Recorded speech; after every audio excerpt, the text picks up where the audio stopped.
Who really bears the burden of a tax? It's not always who lawmaker says pays it. In this video, we'll explore tax incidence. This is how the economic burden of a tax is divided between buyers and sellers. You'll learn why the relative elasticity of demand and supply is the key factor that determines who pays more of that tax. Whether the tax is placed on the buyers or sellers, we'll see how the market adjusts and why the burden often falls more heavily on the side that's less elastic. There's a difference between the legislative burden of a tax and the economic burden of the tax. When we think of economic burden, what we mean is who has the greater loss as a result of the tax being imposed. Now, definition-wise, I'm going to redo these definitions, go over them again that we did at the very beginning of this module. All right. The legislative incidence is who the tax is levied on. Who has to write the check to the government? Who does the law say has to pay it? Is it the buyers have to pay it or the sellers have to pay it? Economic incidence is about who ultimately pays the tax via either a higher price or a less revenue or lower price. Okay.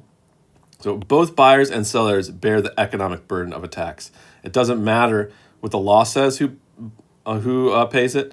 The economics of the supply and demand graph are going to determine who bears the burden and how much of it. But in general, both sides bear the economic burden of the tax. But one side could have like 70% burden versus 30% burden. Okay. Tax incidence then is going to be the division of that economic burden of the tax between the buyers and sellers. And I'll go through what I mean by all this stuff on the graph so that it makes more sense. Okay, so I got a lot going on here in this graph. We're just going to focus on this left-hand graph here first. All right, I'm going to calculate the economic burden of this tax.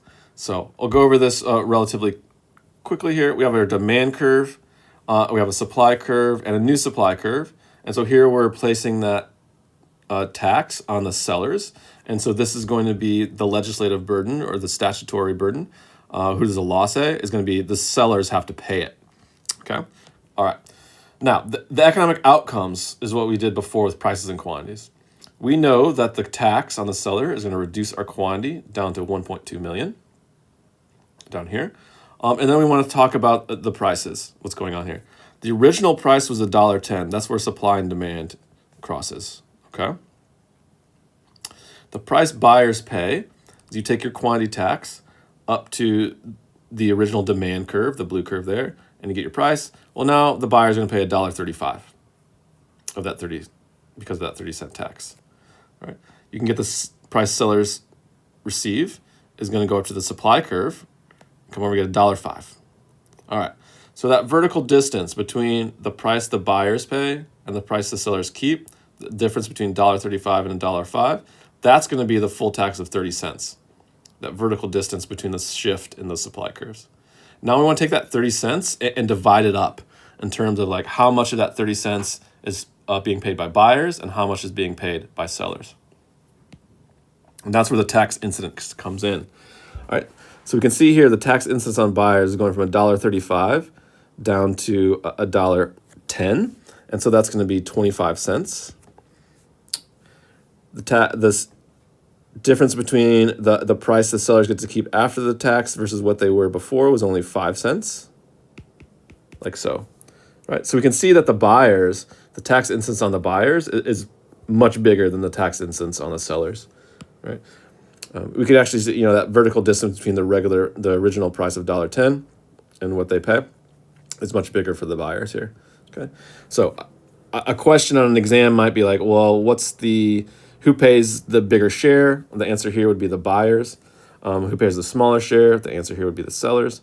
I could ask you to do like a percentage, and so these would be something like, what's the percent of 30 cents? So 25 over 30 cents.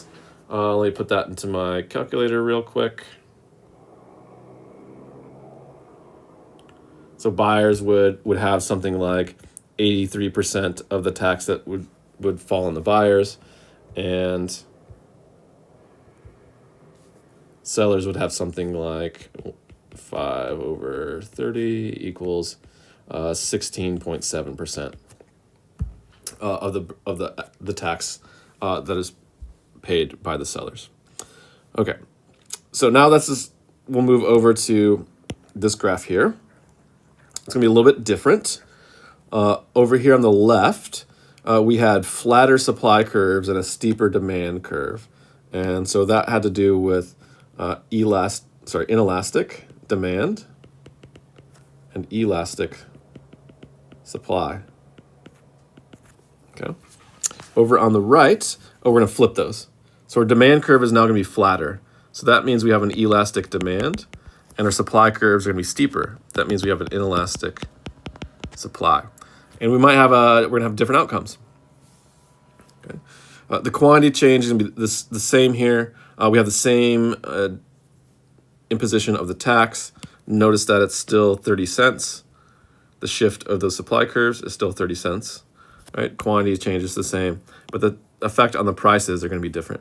Our original price is still $1.10 pre-tax, where the supply curve crosses the demand curve. Now we take our quantity after tax, take it up to the demand curve, come on over to get price buyers pay is now going to be $1.15. And take your quantity up to the supply curve, come on over, get the price that sellers get to keep, 85 cents. Okay, so our tax incidence now is going to be different.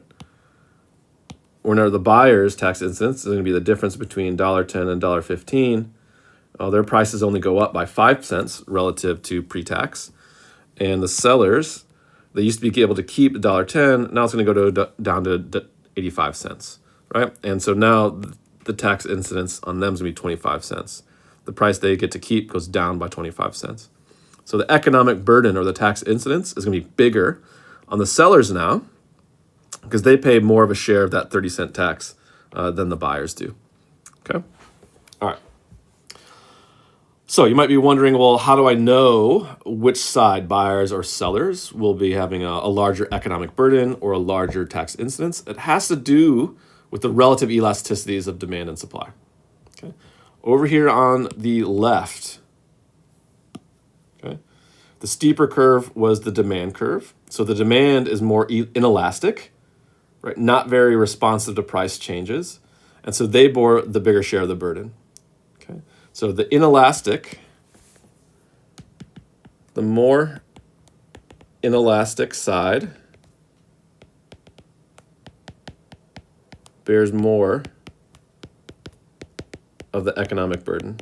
That's the idea you want from this. Okay. Over here on the right, which curve was the steeper curve, the more inelastic curve? Well, it's the supply side, the sellers. And we could see that the sellers had a much bigger economic burden or tax incidence than the buyers who were elastic. Okay. All right, so that's the rule I want you to know and understand and apply on the exam is about these elasticities, relative elasticities.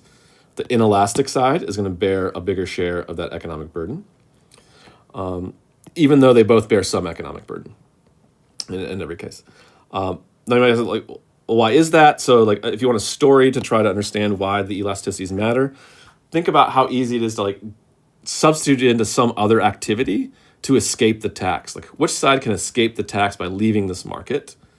And that's going to be the elastic side. That's what makes it elastic for buyers over here. Is they have other substitutes other than whatever the soda is.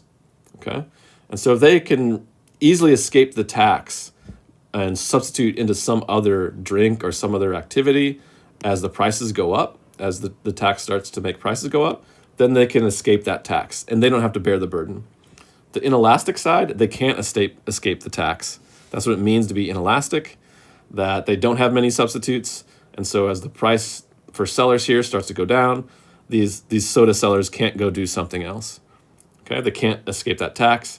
And if you can't escape that tax, you bear more of the burden.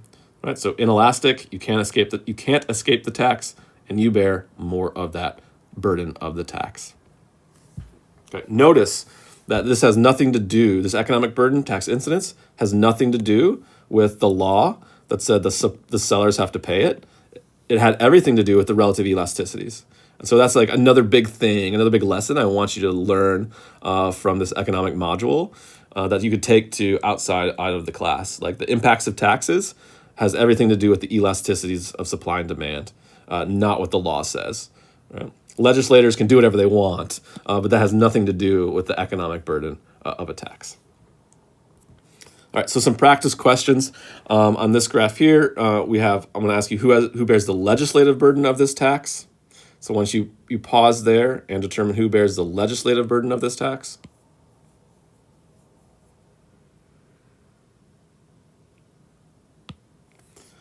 Great. So you can tell the legislative or statutory burden, what does the law say, who pays it, by the shifting curves. Here we have two supply curves, and so our supply curve shifted up. And since the supply curve has to do with sellers, that means that the legislative burden, who the law said pays the tax, is going to be the seller in this case.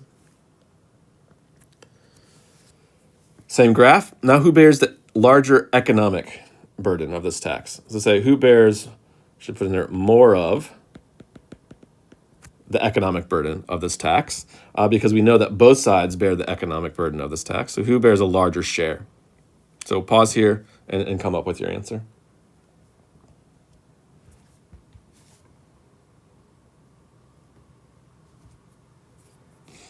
Great. All right. So the tax here is going to be $6. That vertical distance between the new supply curves from $51, price buyer pays, and $45, price seller receives. Right. The original equilibrium price without a tax is where the original supply and demand crossed, and that equilibrium is $50. And so of that $6, the difference between price buyer pays $51 and the $50 equilibrium, the incidence is going to be for the buyer. Rewrite that. Tax on the buyer is going to be $1. Tax incidence out of the 6, right? 51 to 50. For the seller, it's going to be 50 down to 45 or $5 tax incidence on that seller. And so the seller here is going to bear more of the burden because the seller has this relatively steeper curve compared to demand. Supply curves are more inelastic than demand, and so they bear more of that economic burden. Okay, another graph here. Who bears the statutory burden of this tax? Pause and come up with your answer.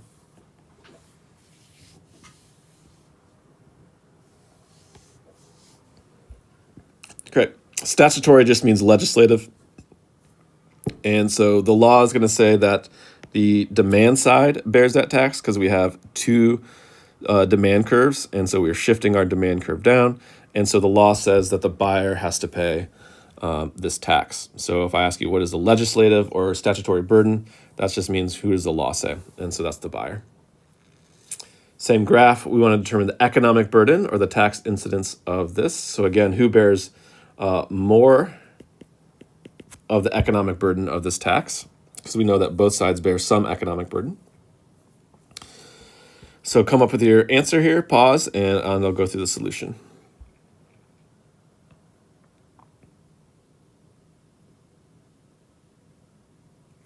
Okay, first off, let's do the pre-tax price. The pre-tax price will be supply crosses demand, right there. And so we have a price of $25 without the tax. After-tax prices, well, let's do our new demand curve, our supply curve. There's our after-tax equilibrium. That'll give us a tax quantity of 9,000. We can take our 9,000 up to the original supply curve here, and we'll get $19 for price sellers receive. And we can take our quantity of 9,000 up to our original demand curve, come on over to get $27, and that will be price buyers pay after the tax. And now we want these vertical distances. And so for buyers, that vertical distance there is $2. So their tax incidence on buyers is $2 out of that $25 tax. Oh, wait, no, not $25 tax. Sorry about that. And then the tax incidence on the sellers will be the difference between that original 25 pre-tax equilibrium and that $19. And so that's going to be $6 incidence on them. So our tax is $8.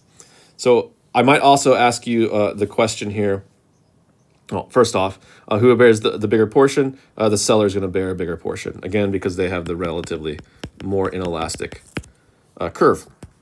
All right. Instead of dollars, though, I might ask you like percentages. And so if you see a question like that on the exam, the buyer is going to bear $2 over the $6 tax. And so they'll get 1/3 or 33.3% of the $6 tax. Sellers would bear, $8 tax. Back up.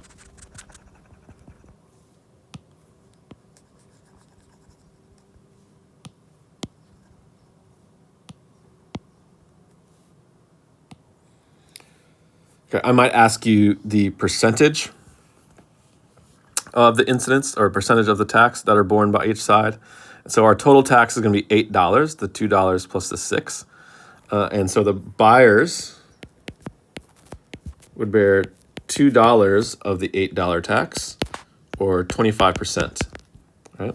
The sellers would bear $6 over the $8 tax, and so they would bear 75% of that tax.